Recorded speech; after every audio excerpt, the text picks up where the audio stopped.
Hi, my name is Mitch Ereaux with Nutrien Ag. Wanted to go over Redrock Hay Barley with you. So, hay barley in general, we want to be at about 750 to 850,000 seeds per acre. One of the reasons we want to be using seeds per acre as opposed to pounds per acre is it allows us to take into account um, the variances in certain seed lots.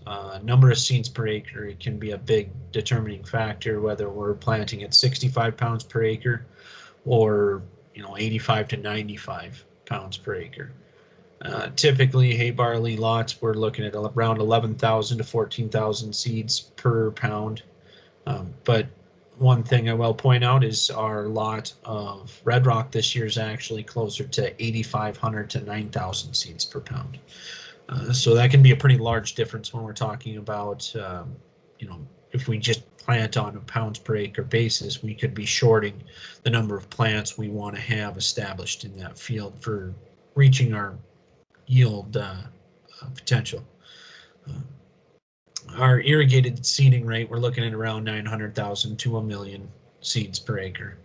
And one of the things that our study has shown is that Redrock has a higher yield potential and a higher forage quality than a lot of the hay barleys that are being used, specifically Levina.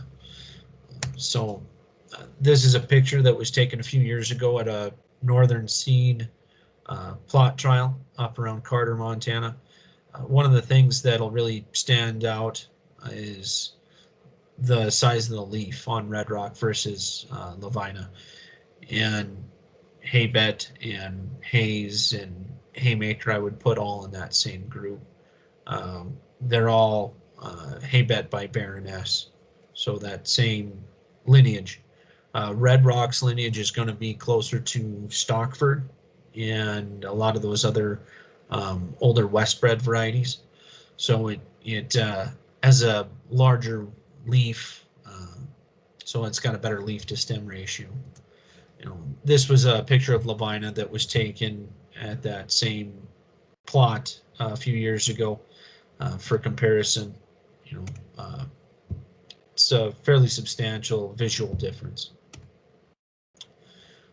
So this is more of the data that we were able to get off of 5 different locations. There's 2 reps at each location. I do have them listed there for your convenience on dryland or irrigated, broken down into averages.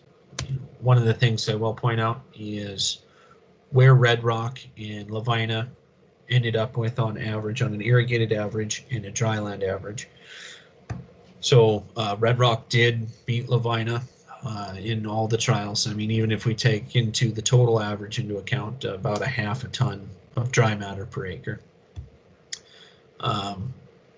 So as we start breaking down which direction we want to go when we're choosing what variety, one of the things to keep in mind is what our return on the total acre is going to be, what we can expect for yield versus what we have to put into it for costs. So we took the cost per acre on dryland and the cost per acre on irrigated and have those lined out. As you can see, it's less for Levina than Redrock. Not anything we're not or not anything we're surprised about. There's one of the things that I think gets lost is the idea that when we're paying extra for a variety, we need it to perform better. But built into that cost of that seed is research and development dollars that genetics companies are using to improve on varieties that are already out on the market. So that's one of the things that we were able to target and really go after with Redrock, and it's been pretty successful so far. And as you can see, the return on investment minus your seed costs, we're going to be looking at a better return with Redrock than we did with Levina, and fairly significant. So not only that, as I touched on before, we expect better forage quality on Redrock than with Olivina. And I'll show you in some future slides how Redrock actually stacked up against Stockford, which is what I would say is the closest thing on the market that for Redrock's quality right now. So one of the other things that sometimes gets lost is the benefits of treated seed on forages. So the last couple of years, we've also been doing an untreated and treated check. And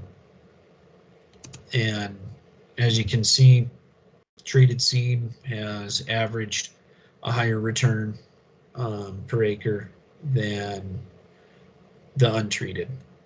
So as we look into it, we deduct out the cost of the tree versus the treated seed and whether it pays for itself.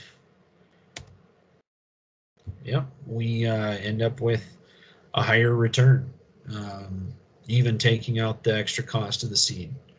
So it's one thing that we really want to try and recommend to guys. It's how we have all of our bagged and toted volumes ready to go. They're already with treat on there. We use either Stamina F4 or Foothold Virock. And on both of those, we also add Awaken ST, which is a very good product. So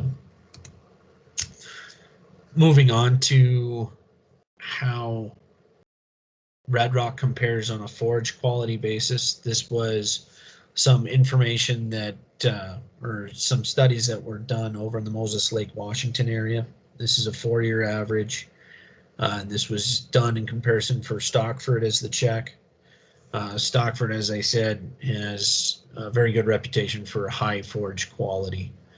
One of the things that it also did, though, was it produced more tons per acre than the Stockford. And when we look over at what the relative feed value ended up being on the average, Redrock was still better. I should probably point out that HO 315-348 was Redrock's experimental number.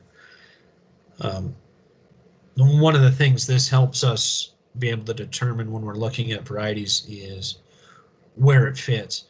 The Redrock has shown itself to be very good for beef cattle when we let it get to milk and soft dough stage.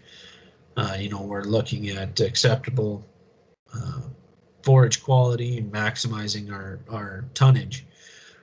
But it also has a fit as a dairy quality feed when we cut it earlier, flag, leaf, and heading.